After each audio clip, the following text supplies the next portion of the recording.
YSR Congress party అధికారంలో కోల్పోయిన తర్వాత, అధికారం నుంచి దిగిపోయిన తర్వాత ఈ 5 నెలల కాలంలో ఫస్ట్ రిషికొండ, 2 ముంబై నటి జత్వాని, ఆ తర్వాత బుడమేరు, ఆ తర్వాత తిరుమల లడ్డు, ఇప్పుడు అదానీతో లింక్.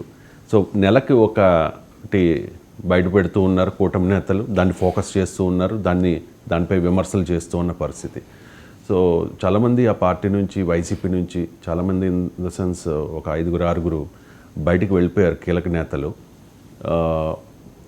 జగన్మోహన్ రెడ్డి అంటే వాళ్ళలో ఒక ధైర్యం నింపడానికి, క్యాడర్లో భరోసా నింపడానికి ఆయన ప్రయత్నం ఆయన చేస్తూ ఉన్నారు. సో నెక్స్ట్ మంత్ జనవరి నుంచి జగన్ జిల్లాల పర్యటన ఉండబోతుందట సార్. సో ప్రతి జిల్లాలో కూడా 26 జిల్లాల్లోనూ ఆయన పర్యటించబోతూ ఉన్నారు. మళ్ళీ పార్టీ క్యాడర్లో ఉత్సాహం నింపే ప్రయత్నం చేస్తారు అని చెప్పేసి. సో మీకు అంటే అధికారంలో ఉన్నప్పుడు చేయని పని ప్రతిపక్షం ఉన్నప్పుడు చేస్తున్నాడు. అధికారంలో ఉన్నప్పుడే చేస్తుంటే అధికారమే పోయేది కాదు. ఎప్పుడు కూడా గత జల సేతు బంధనం అని తెలుగులో ఒక వండర్ఫుల్ వర్డ్ ఉంది. గత జల సేతు బంధనం అంటే నీళ్ళన్నీ పోయాక నువ్వు వారధి కట్టావట, ఆనకట్ట కట్టావు. సారీ, ఏం లాభం దానివల్ల? అఫ్కోర్స్ ఉపయోగమే. కానీ జగన్మోహన్ రెడ్డి పైన ప్రధానమైన విమర్శ ఏంటి? ఆయన నాయకులు పట్టించుకోలేదు, నాయకులకు యాక్సెసిబుల్ లేడు, ప్రజలకు యాక్సెసిబుల్ లేడు. ప్రజల్లోకి వెళ్ళిన బారికేడ్లు, పెద్ద ఎత్తున పోలీస్ బలగాల మధ్య తప్ప జనానికి యాక్సెసిబుల్ లేడు అనేది. ఇప్పుడు మహారాష్ట్రలో ఉద్ధవ్ ఠాక్రే పైన అదే విమర్శ. ఉద్ధవ్ ఠాక్రే వర్సెస్ ఏక్నాథ్ షిండే వచ్చినప్పుడు ఏక్నాథ్ షిండేకి వచ్చిన అడ్వాంటేజ్ అదే. మీకు లోక్సభ ఎన్నికల్లో క్లియర్గా ఉద్ధవ్ ఠాక్రే శివసేనకు లీడ్ వస్తే, మీకు అసెంబ్లీ ఎన్నికల్లో ఏక్నాథ్ షిండేకి లీడ్ వచ్చింది. కారణము ఉద్ధవ్ ఠాక్రే ఇది ఎలిటిస్ట్. ఆయన కార్యకర్తలకు అందుబాటులో ఉండడు, ఆయన ప్రజలకు అందుబాటులో ఉండడు. ఎందుకంటే బాలాసాహెబ్ ఠాక్రే కొడుకు కదా, ఇప్పుడు ప్రిన్స్ కదా, ఆయన చక్రవర్తి కొడుకు ఎలా ఉంటాడు, యువరాజు, జనంతో కలవడు. ఏక్నాథ్ షిండే మీకు పాత కృష్ణ సినిమాలలో ఉండేది. సో రాజా అంతఃపురం నుంచి ఒక రాజు ఉండేవాడు, జనం నుంచి పోరాడు ఇంకో రాజు వెళ్ళేవాడు. నాకు గుర్తు అప్పుడు సింహాసనం ఇట్లాంటి సినిమాలు వచ్చాయి పాత రోజుల్లో కృష్ణవి. సో అలా ఏక్నాథ్ షిండే ఏమో జనం నుంచి వచ్చిన నాయకుడు, ఉద్ధవ్ ఠాక్రే ఏమో అంతఃపురం నుంచి వచ్చిన నాయకుడు. ప్రజలు జనం నుంచి వచ్చిన నాయకునికి జేజేలకు పలికారు. అది చరిత్రలో కావచ్చు, సినిమాలో కావచ్చు, ఇప్పుడు కావచ్చు, ఎప్పుడైనా ప్రజల నుంచి వచ్చిన వారికి జేజేలు పలుకుతారు. సో అందువల్ల ఇక్కడ కూడా మీరు గమనిస్తే ఉద్ధవ్ ఠాక్రే అదే అనుభవం, జగన్మోహన్ రెడ్డి అదే అనుభవం, కేసీఆర్ కూడా అదే అనుభవం. నిజంగా కేసీఆర్ ప్రజా ఉద్యమం నుంచి వచ్చిన ముఖ్యమంత్రి అయినా ప్రజలకు అందుబాటులో లేడు, నాయకులకు అందుబాటులో ఉండడు అనే విమర్శే కేసీఆర్ని దెబ్బతీసింది.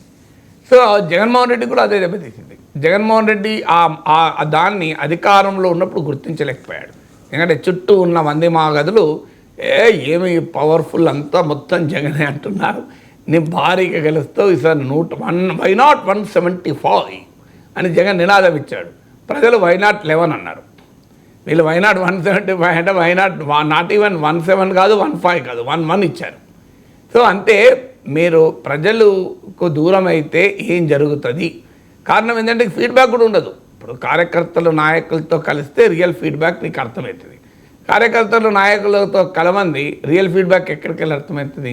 చుట్టూ ఉన్న వాళ్ళు చెప్పేస్తారు. నాకు ఇప్పటికి గుర్తు, దుబాక ఎన్నికకు ముందు ఒక సందర్భంలో కేసీఆర్ మాట్లాడినప్పుడు నేను అన్నాను, మీకు అంటే కాంగ్రెస్ పార్టీ అడ్రస్ లేకుండా పోయింది, ఇక కాంగ్రెస్ తనకు ప్రత్యర్థి కాదు అని అనుకుంటున్న రోజుల్లో లేదు. అపోజిషన్ స్పేస్లో మీరు ఒక అపోజిషన్ పార్టీని దెబ్బతీయవచ్చేమో కానీ అపోజిషన్ స్పేస్ను దెబ్బతీయలేరు. అపోజిషన్ స్పేస్లో బీజేపీ దూసుకొస్తుంది అని చెప్పాను. కేసీఆర్ ఏమన్నాడంటే, ఏం చెప్తారండి ప్రొఫెసర్ గారు, బీజేపీ ఎక్కడండి, బీజేపీ పాడా అన్నాడు. అది అన్నా ఒక 2 నెలలకే దుబాకలో బీజేపీ గెలిచింది, హుజూరాబాద్లో 100 జల్ల నీళ్ళు తాగిచ్చి బీఆర్ఎస్ బీజేపీ గెలిచింది. అంటే ఏమవుతుందంటే రాజకీయ నాయకులు అధికారంలో ఉన్నప్పుడు they don't like independent feedback. వాళ్లకు రుచించేటువంటి ఫీడ్బ్యాకే కోరుకుంటారు. చుట్టూ ఉన్న వాళ్ళు రుచించే ఫీడ్బ్యాకే ఇస్తారు. అది జగన్మోహన్ రెడ్డి అయినా, కేసీఆర్ అయినా, ఈవెన్ ఇప్పుడు చంద్రబాబు నాయుడు అయినా. మీరు ఇండిపెండెంట్ ఫీడ్బ్యాక్ అంగీకరించరు. ఇండిపెండెంట్ ఫీడ్బ్యాక్ ఎవరైనా ఇస్తే వాళ్ళని శత్రువులాగా చూస్తారు. ఇండిపెండెంట్ ఫీడ్బ్యాక్ ఇచ్చిన వాళ్ళని తన ప్రత్యర్థుల గులాంలాగా చూస్తారు, అమ్ముడు పోయినలాగా చూస్తారు.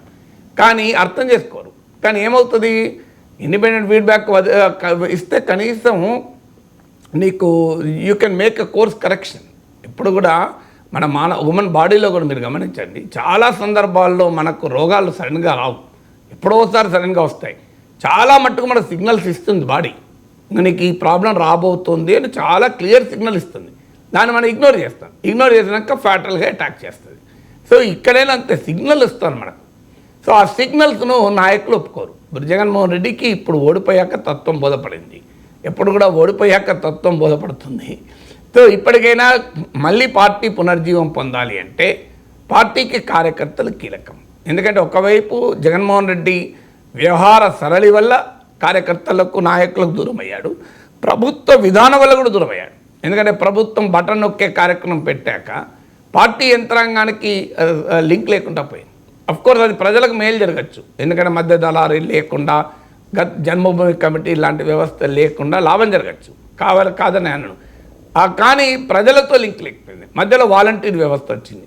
అంటే జగన్మోహన్ రెడ్డి బటన్ ద్వారా పాలించాడు, వాలంటీర్ ద్వారా పాలించాడు తప్ప నేరుగా ప్రజలతో సంబంధం లేదు. జగన్మోహన్ రెడ్డి వ్యూహం ఏముందంటే ఈ పార్టీ ఏంది, నాయకులు ఏంది, నాకు ప్రజలకు మధ్య వేరేవాడు ఎందుకు, భగవంతునికి భక్తునికి మధ్య మళ్ళీ ఈ అంబికా దర్బార్ భక్తి ఎందుకు అనుకున్నాడు. తనకు ఎవరు అనుసంధానం అవసరం లేదు, తనకు ప్రజలకు మధ్య వేరే వాళ్ళు ఎవరు ఉండొద్దు అనుకున్నాడు. కానీ ఏం జరిగింది, పొలిటికల్ వ్యవస్థ అలా ఉండదు.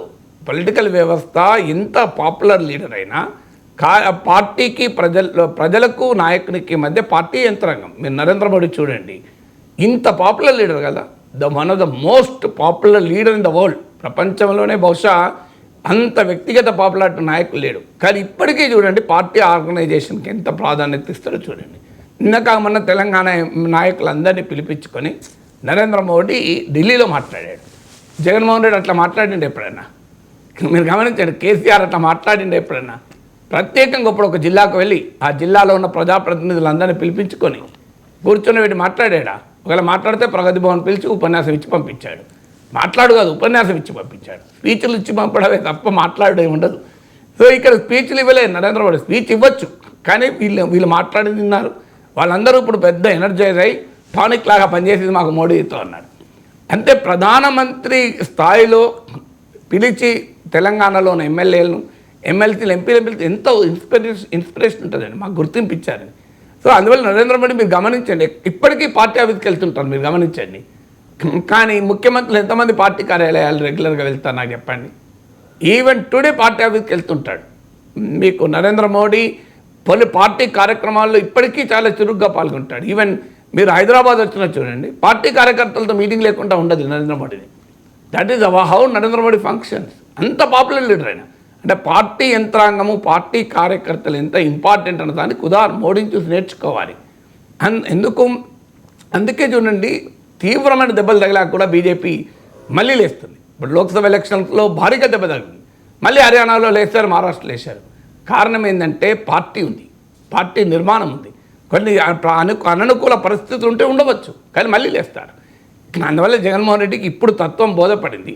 మరి ఇప్పుడు వెళ్ళి కార్యకర్తల మాటలు వింటారా, కార్యకర్తలకు ఉపన్యాసాలు ఇస్తారా చూడాలి. జగన్ మళ్ళీ కార్యకర్త దగ్గరికి వెళ్ళిన ఉపయోగం లేదు. కార్యకర్తలకు తానే ఉపన్యాసం ఇచ్చి తాను అద్భుతంగా పాలించాను, ఈ ప్రజలకు ఎందుకో అర్థం కాలేదు, మళ్ళీ తనను ప్రజలు ఎన్నుకుంటారు అని ఉపన్యాసం ఇచ్చి దంచేసి వచ్చింది అనుకోండి, ఉపయోగం ఏమీ లేదు. వెళ్ళి ఒక లీడర్షిప్ ఏ గుడ్ లిజనర్, వెళ్ళి కార్యకర్తల మాట విన్నాడు అనుకోండి, అప్పుడు ఉపయోగం. కార్యకర్తలతో జగనన్న అని పేరు అంటే చూడండి, కార్యకర్తలతో జగనన్న అని చెప్పుకోవాలా, అది రోజువారీ కార్యక్రమం కదా. నా కుటుంబ సభ్యులతో నాగేశ్వర్ అని పెట్టాను అనుకో నేను తమ్నేల్, ఎట్లుంటుంది? కుటుంబ సభ్యులతో రోజు ఉండాల్సిందే నేను. అంటే పిల్లలతో నాగేశ్వర్ అంటే పిల్లలతో ఉండనా నేను? సో నీ కార్యకర్తలతో రోజు ఉండాలి, దానికో స్కీమ్ పెట్టుకోవాల్సి వచ్చింది. కార్యకర్తలతో జగనన్న అంటే నువ్వు ఏమన్నట్టే కదా ఇప్పటిదాకా కార్యకర్తలతో. A daily activity became a campaign activity. ప్రతిరోజు కార్యకర్తలతో ఉండాల్సిన జగనన్న ఇప్పుడు ఒక ప్రత్యేక కార్యక్రమం పెట్టి కార్యకర్త దగ్గరికి వెళ్తున్నాడు. అంటే ఇంత గ్యాప్ వచ్చింది కార్యకర్తలకని. ఇప్పటికైనా వెళ్ళి వాళ్ళకు ఉపన్యాసం ఇవ్వకుండా వాళ్ళ మాటలు కనుక విన్నాడు అనుకోండి మంచిది. ప్రజాస్వామ్యంలో ఎప్పుడూ నాయకులకు అవకాశాలు ఉంటాయి, కానీ ఆ అవకాశాలు స్వీకరించేటువంటి స్వభావాన్ని కలిగి ఉండాలి. So let him listen to the people. ఎందుకంటే అధికారంలో ఉన్నప్పుడు కార్యకర్తలు ఇగ్నోర్ చేశాడన్న భావన ఉంది కనుక ఇప్పుడు కార్యకర్త దగ్గరికి వెళ్తారంటున్నాడు. వెళ్తే మంచిది ఆయనకే. వెళ్ళి ఉపన్యాసం ఇవ్వకుండా వాళ్ళ మాటలు వింటే ఎక్కడ తప్పు జరిగిందో అర్థమవుతుంది, సరి చేసుకోవడానికి అవకాశం ఉంటుంది. Yes sir.